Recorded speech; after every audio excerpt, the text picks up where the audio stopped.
Hello, everybody, and welcome back to the Friday Vinyl Club podcast, where every day feels like Friday and every album tells a story. I'm Ollie, and welcome to this month's episode of One for the Vinyl Den. Each month, I've been sending my papa 5 songs that I've found, songs that I've been enjoying and that I think he should hear. He gets a week to listen to them, and then we sit down, connect, and talk about the tracks we liked, which ones we did, which ones we didn't like as much, and ultimately, Papa decides which of these 5 songs he would press onto an imaginary 7-inch vinyl to keep in the den. Now, before we jump into this month's picks, let's do a quick recap of episode 1. Last month was our first episode, and we focused on pushing Papa outside of his comfort zones with a mix of genres from indie rock, country music, and even a little bit of K-pop. In the end, I was quite surprised because Papa actually chose a Spanish song, which I think has to be the first song that isn't in English that he would have added to his collection. Now, on to July's selections. I've put together another batch of 5 tracks, all spanning different genres from jazz to funk and even a little bit of pop and soul. These songs are Red Moon by Tom Misch, I'll Close My Eyes by Sarah Vaughan, Hold My Love by Hans Williams, Back and Forth by Jack Mernin, and My Angels by James Smith. So, before we dive into the songs individually, what did you think of this week's playlist? Hello, Ollie. Welcome back to Friday Vinyl Club. How you doing? Good, thank you. Good. Well, interesting selection this time. And unlike last month, there wasn't any big sort of indie anthems in there. On first impression, every song feels a little bit more emotional, a little bit quieter. There wasn't any soul music in here, but when I say they felt soulful, I mean that they were very emotionally vulnerable. And it's interesting that you haven't thrown me any curveballs this month. I enjoyed not having to listen to any country, although I did half expect an Ella Langley track to find its way in. But yeah, interesting selection. Hopefully you'll be happy with my final pick for the Vinyl Den. I hope so. I do find it interesting that you found this playlist to be more digestible for you, because even when I looked at the 5 songs that I'd put together, there are a few that I wouldn't necessarily think you'd gravitate to. So I'm really, really interested to see at the end which songs have really captured you. Well, there was a couple that kind of fell into my musical soundscape quite naturally, I think. One of them being the Tom Misch song, which obviously we already have a connection there. But yeah, let's go through them. And you tell me why you've selected these, and I'll give you my thoughts track by track. Absolutely. Where do you want to start? Let's start with Tom. Let's get Tom Misch out the way. Okay. So, as you've just alluded to, we have a connection here through Loyal Kana. We are, as everyone will know who's listening in, we're massive fans of Loyal Kana. And through him, that's kind of how we both initially heard of Tom Misch. Now, for those that don't know, Tom has probably spent the best part of the last decade carving out his own unique sound that sits somewhere between jazz, soul, pop. And for this episode, I chose a track off his newest album called Red Moon. And this is something that, for me, I've had on repeat the past month. It feels really warm, very organic, and we'll dive a little bit deeper into the song. But on first impressions, I'd love to know what you thought of this song. Well, firstly, I'm really interested that you are listening to the album while you're over there in Manchester, because I have still restrained listening to Tom's new album. We've got it in the Vinyl Den. You've got that nice gold variant that we got from the Dutch indie vinyl record shop. So I haven't actually listened to the whole album yet at all. This is the first track that I heard from it. So I was kind of surprised it had made its way on here, but now that makes sense. So I don't know how it fits in the grand scheme of the album, but yeah, the Red Moon gave me themes. I can imagine it, that late night groove. It does feel pretty soulful. I think you've mentioned that in the build up. It's very minimalistic. I think what I really like about Tom's music is he's not showy. Does that make sense? He kind of, Yeah. sometimes the beauty with Tom is is his quieter moments, and this, I think, fits in there. I think it's got a beautiful use of space in the song. I think that the guitar detail in there is just absolutely wonderful. And I've listened to it a few times now. It was one of the first of the 5 that I gravitated on that repeat listening, and it certainly passes that test. And I think I would like to understand how it fits in the flow of the actual album itself. But yeah, I think it continues to make music that we both enjoy. I wouldn't pitch this in any particular time frame. It doesn't sound like modern music. It could quite easily have been written in the 1970s, I think, this track. Is that what you're expecting? It is, yeah. It's interesting you picked up on the production. I listened to an episode of Tape Notes where he talks about this track, and he produced it over in Nashville and really focused on using acoustic guitars.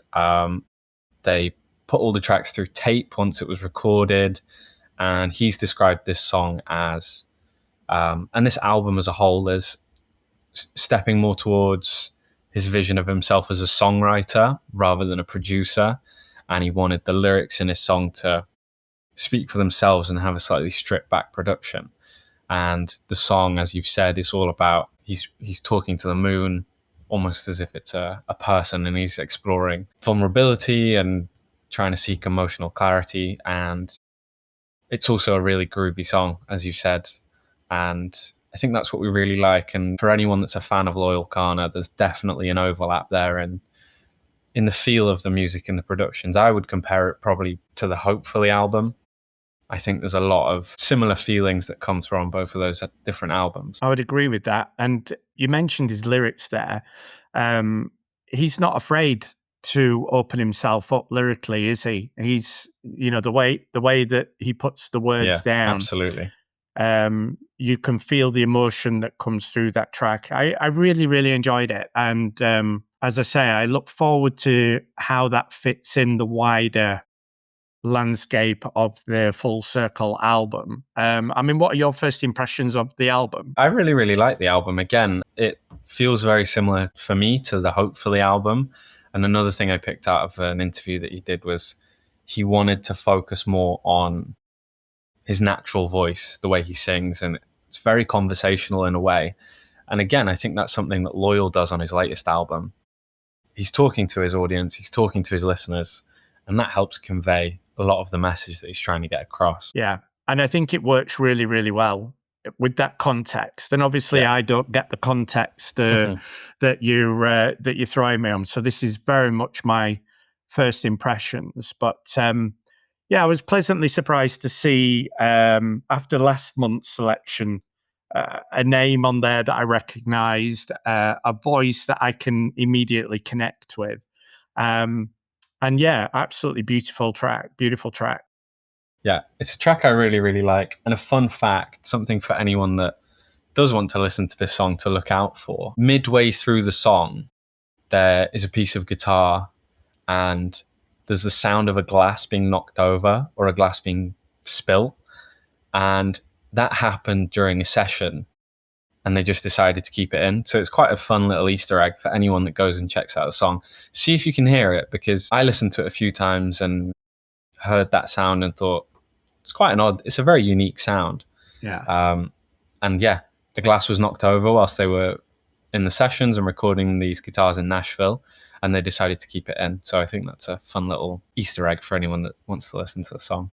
I'll have a listen back to that. You are talking to somebody who suffers from 24/7 aggressive tinnitus. So trying to hear little details like that is sometimes a little bit challenging for your old papa. But give it a go. I'll give it a go. I'll see if I can pull that out. Yeah, definitely. It's a great little fact. Really interested in hearing how you felt about that song. I definitely thought it'd be one that you'd gravitate more to because you know the name. So let's move on now to someone whose name I don't think you'll have ever heard of. And that is Sarah Vaughan, and I'll close my eyes. Sarah Vaughan is a top class jazz vocalist, widely regarded as one of the best voices in jazz music. She was able to sing across almost 4 octaves, and people would often describe her voice as an instrument. This song itself is a jazz standard, so it wasn't written for her, but I really, really like this arrangement. The piano is done by a man called Ronald Bright, and I just really, really love the piano on this. It feels so light and delicate, and I really, really love her voice. What did you think of this song? So this was, I guess, out of the 5, probably the wild card. And I think it's probably the oldest song that you've ever come to me and said, have a listen to this. What do you think over the years? Probably. Yeah. I got to say, it's not something that I would usually listen to, but you know that. You don't need me to tell you that. Mm-hmm. But I was pleasantly surprised. Her voice is astonishing, absolutely astonishing. The way that she articulates herself in this, I just found it to be captivating. The first few listens took me a little while to get it into my head, right, what I was listening to. But once I kind of eased it in and allowed it into my ears without any, oh my God, this isn't your music at all. I found it really, really enjoyable. And it just makes you realize that great singing just never ages, does it? No, not at all. And I completely understand what you mean. It almost feels like the kind of song that Nana would listen to, or that we would hear in the background of a film. But I really like the song, and I really like the album as a whole. My introduction to Sarah was through her version of a song called Misty, which you will most likely have heard a version of that song because it's a very, very popular jazz piece. And when I was doing some research into her for this episode, I found out some really, really interesting things. So when she was 18, her friends dared her to enter a competition where the prize was $10 and a week of opening for Ella Fitzgerald. And she entered this competition and she won. And immediately someone in the crowd wanted to invite her to join what was at the time a very prestigious jazz group. And then she went on to open for a week for Ella Fitzgerald, who was sat in the audience. But when you listen to this song specifically, which is from the 1950s, who do you think produced this album and the song? I've got absolutely no idea. Would you believe me if I told you that this song and this album was put together in Paris, all recorded live in studios with a 55-piece orchestra, and it was all produced by Quincy Jones? Quincy Jones, Michael as in Jackson, Michael Quincy Jackson, Jones. Quincy Yeah. Jones. No Yeah. way. Yeah. Really? Yeah, he was 25 years old and previously had done some work with some other jazz musicians and produced this album when he was 25. And then obviously from this and from some other work he did for other jazz artists, he went on to become the massive name he is now and worked with Michael Jackson. But I just thought how amazing, everyone associates Quincy Jones with the sound of Michael Jackson. And this song, if anyone goes and listens to it, couldn't be any further from some of the stuff Michael Jackson's put out, Yeah, absolutely. And do you know what? The introduction to it, when it started playing, when I was first started listening, I actually thought of another song of around that old jazz club singer type thing. And it sounded a little bit like the introduction to At Last by Etta James. It's not the same song, obviously, but the introduction kind of has parallels with that song. Because I did go back and listen to that Etta James At Last, just because I thought my mind was playing a trick on me. I was like thinking, surely it can't be exactly the same.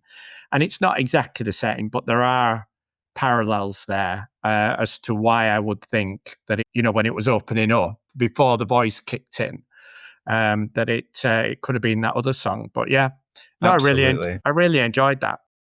Great little fact finder you are, aren't you? Well, I found it really, really interesting because I think a lot of people will agree, Quincy Jones, his work with Michael Jackson and he's worked with Stevie Wonder as well, I'm pretty sure. That world feels so far removed from stuff like this. So the fact that 25, he was producing a 55-piece orchestra for an incredible jazz artist in Paris. I just thought it was a really, really fun little piece of information. And it adds to the knowledge of the album as a whole.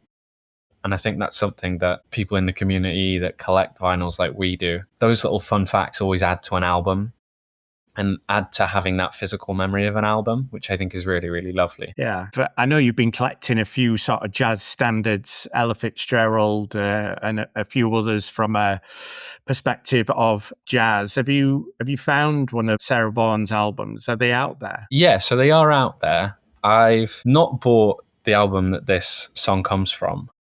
In my head, I've kind of made it a little thing of, and I wonder if anyone listening has also done this.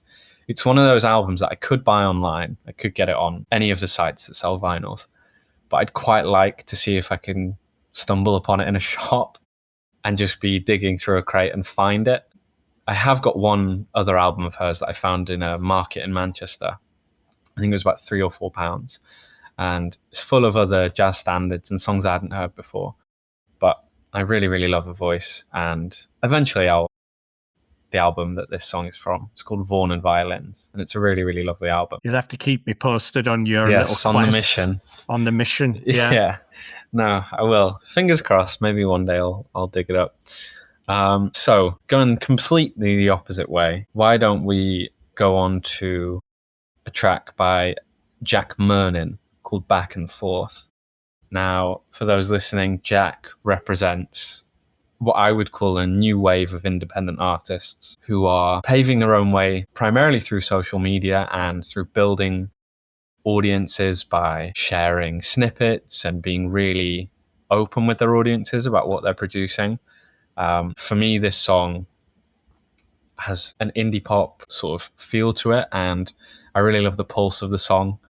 For me, it's something that gets my head bopping and is a song I could imagine people driving to or, listening to when they're in need of a dance. So how did you find it? How did Jack Mernin come on your landscape? I think I found this song through Spotify, just through listening to random playlists that people had made, and the song came up. It's very similar to another artist that I listen to called Malcolm Todd. He has a very similar feel to his music, and so I think the algorithm of Spotify, or however that works, had funneled this music to me. Okay, yeah. I really enjoyed this track, and I didn't think I would. On first listen, I was a little bit nonplussed, but I think it's got a really clever groove that kind of hooks you back in. You mentioned the pulse there. The rhythm is really driving this particular song. There's a really, really nice lyric in here as well that I really enjoyed, but I couldn't imagine myself being at one of his gigs. Does that make sense? Yeah, that makes sense. And I definitely understand why at first you were reserved, because this isn't the kind of music that you listen to. It's as out there as the selection from this month got. But I really, really like the rhythm and the groove of the song. It really builds up with the drums and builds to this moment with a really, really nice instrumental and the guitars in the background. I'm interested to hear what lyric it was that caught you in the song. Right, yeah. The chorus, I don't want to fight, I don't want this life. Kissing on my pearly whites, locked in for the night, baby. I don't want to fight, I don't want this light. She's holding me so tight, locked in for the night. It kind of seems like they're having a kind of a back and forth, a little bit of an argument. They're not on the same wavelength by the sounds of it. Yeah, it feels like an emotional push and pull. Yes. And those lyrics throughout the chorus, they kind of loop. And the song builds and builds, very much maybe in the way that he feels that the push and pull in the relationship is going.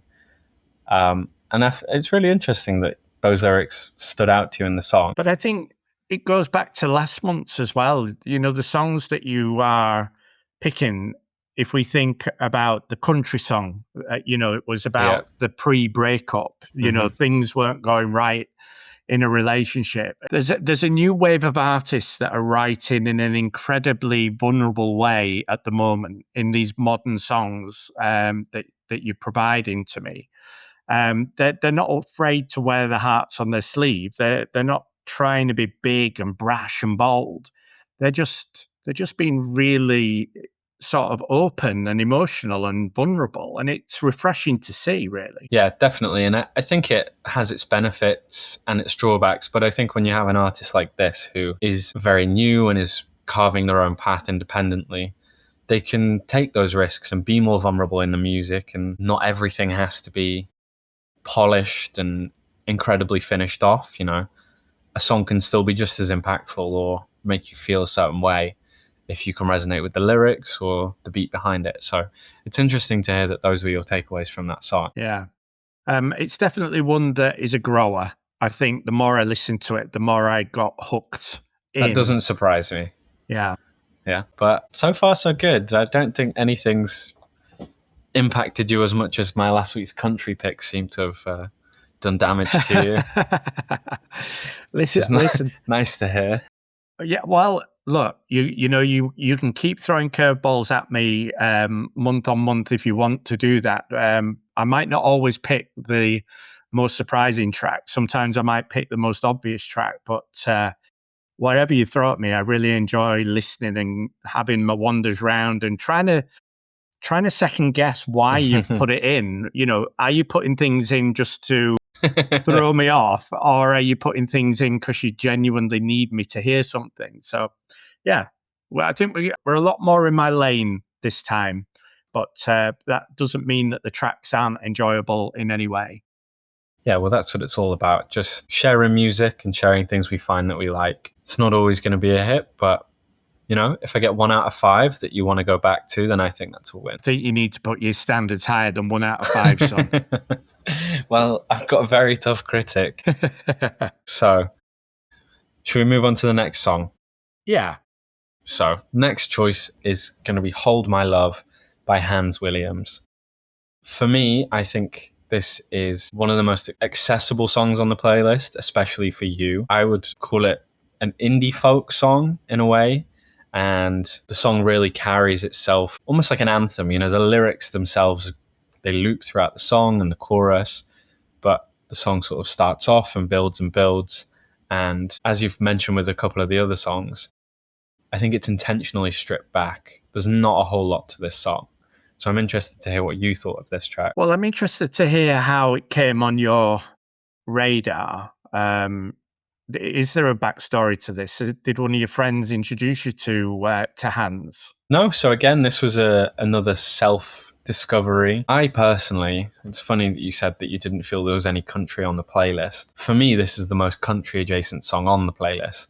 And this came to me through listening to country music and listening to extensions of genres and eventually finding my way into playlists of indie folk music, and that's where this song came up. Interesting, because I can get what you mean by country adjacent. It certainly didn't scream country-fied in the same way that last month's pick did. But no, I got the modern folk influence. It actually reminded me a little bit of Summer Passengers tunes.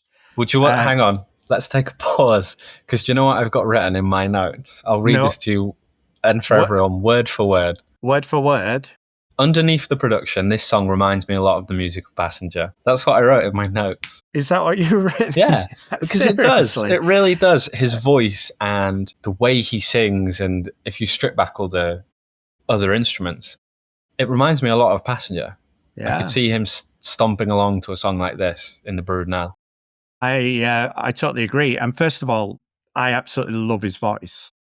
So that always helps for me, hearing a song and having, there were, as I said, rather than what you've just duplicated, some Passenger vibes there. But I picked out some themes of this, like hope and reassurance, gentleness. It almost felt like a conversation rather than a song. And I think in Passenger's quieter moments, that's what I get from him on some of his songs. I just think it's music that slows you down. And I actually think that, and this is a compliment to Hans, this could be somebody's wedding song. It's such a beautiful track, and it's incredibly vulnerable, it's incredibly gentle, and really, really emotional. So yeah, I really enjoyed that. I really enjoyed that track. And it's one that on repeated listening, it surprised me because when I first listened to it, I was like thinking, well, I really like this. It's got such quiet emotional power.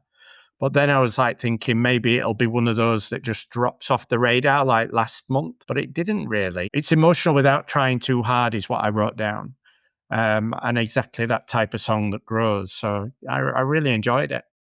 That's a glowing review. I mean, Hans, if you're listening, there's a spot for you on the Friday Vinyl Club podcast if you want to talk about your albums. But no, I actually agree with you. I could see that at someone's wedding, and I think the song itself, it feels like the journey of Hans, or whoever the song is written from the perspective of, is he keeps coming back to that same person, and it feels like home, and it's very vulnerable, just wanting to be with that person and wanting them to hold you and hold your love. I really like it, and it's definitely a song that it's on the quieter side and the more understated side of the playlist, but it's definitely one that keeps you coming back. What album is this from? Does he have vinyl? So he does have vinyl, however, this track is not on there. The vinyl he has is his album More Than One Way Home, and it's 5 tracks, more of an EP, I suppose, than an album, and it comes in this really, really nice forest green color. There is no vinyl that I've been able to find of this song, Hold My Love. That's a shame. I know. But yeah, I think it is a gorgeous track. And if he's got an EP out, then the chances are he's building up to an album release. And I would think that it probably will end up on there. But yeah, really, really beautiful song. Yeah, and absolutely agree. I very much hope it comes onto an album soon. And if you can catch hold of him, if you can email him, invite him to come and chat with Papa on Friday Vinyl Club. Yeah, I can try my best and we can see what we can do. So, moving on to our last track. This is My Angels by James Smith. This was a self-produced album, actually, by James Smith. The album's called Golden Age, and it only came out on the 22nd of May. So, of all of these tracks, this is the most recent. And I really, really love his voice. It feels very smooth, and I guess you could maybe call this song similar to a ballad in the way it's structured. For me, it feels very much, it starts off quite intimate and builds hope and talks about a relationship and hope in love, and slowly builds and builds to the chorus. Yeah, it's really interesting, this song. Probably the biggest emotional punch out of the 5. I got themes of family, gratitude, love, reflection, protection. His voice is incredibly strong. Probably the strongest voice out of the 4 modern tracks that you've put on here. This track seems to have huge emotional honesty.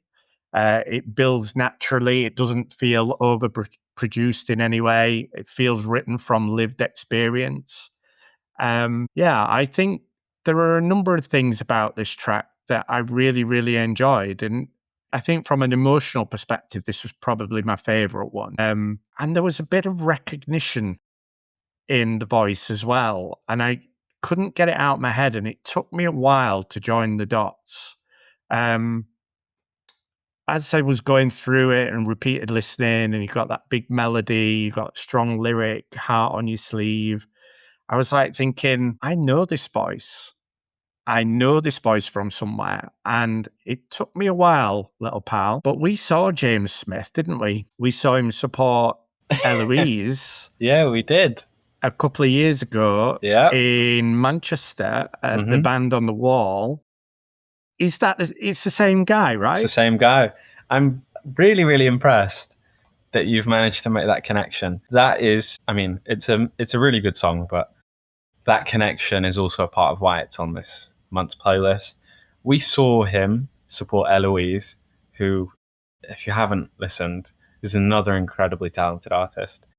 He supported Eloise at Band on the Wall in Manchester when we both went. He did, and it took me a while to join the dots, but I think I've still got a video of one of his songs on that night somewhere, and if I have, I'll dig it out and I'll put it on the Instagram at JamieB1973 at some point. But yeah, I thought his voice was familiar, and he's actually his album comes out in the next couple of months. It's on pre-order at the moment on vinyl. I did have a quick look on his website, because once I'd heard that on my drive to Brighton to see Nick Cave and the Bad Seeds this weekend, I thought, well, I really like the voice and I really like this song. So I wonder what else he's been doing in the time that, we saw him with Eloise. And he's actually built up quite an impressive back catalogue, hasn't he? So have you been keeping tabs on James? So funnily enough, not really. I remember when we saw him, we both really, really loved his voice. I think anyone else might have also experienced this, but when you go to a concert, oftentimes support acts, it can be a love-hate. It's either for you or it's an enjoyable set to listen to before the main act, but it's not something you dive deeper into. For us, with James Smith, we loved his voice, and I think at the time he was mostly doing covers. He had a few singles, and since then, as you've mentioned, he's gone on to bring out an album, and then since then he's brought out this second album, and this song just organically came to me. It just came up in my discovery playlist, and I loved it. I really liked the voice. And then when I'd seen his profile, I made the connection and realized that this was actually somebody that we've seen before. Yeah, and it wasn't just his voice, was it? If I remember rightly, he had quite an infectious personality as well. He was quite engaging, wasn't he? It was just him and a guitar, but he was quite engaging that night. He had a great stage presence. He did, didn't he? Yeah. I wonder why we didn't follow on from him at that point. It's interesting how he's come back into our musical soundscape. I just assumed that you'd kept tabs on him. But interestingly, then his music and his voice has found you. And we've reconnected there. And I think that's a good thing, because I think James is one of those performers that I could see us going to a couple of gigs when he tours his new album. Yeah, definitely. I think it's a really, really lovely album and a really, really lovely song. And when I was listening back to this song and had it on repeat, there are two artists who came to mind for me, vocally and also in terms of the songs and the structure. I got a lot of James Morrison and Paolo Nutini were the two names that came to mind for me, especially when I was listening to this song. Definitely James Morrison. There is definitely a similarity there from the vocals. But and it's no slight on James Morrison. I've heard a few of his tracks, but I don't think he could have written a track like this. I mean, the songwriting, I'm a lyrics guy, and this particular track, the way he's written it, the way he's put it together, the way he delivers it, I think that's quite heavyweight. I could see this being incredibly successful commercially if it got the right airplay. If it was on like BBC Six Music or Radio 2, I think it could actually get some real good traction for the lad. And I hope it does. I hope it breaks through. But it is just an absolutely beautiful song. It really is.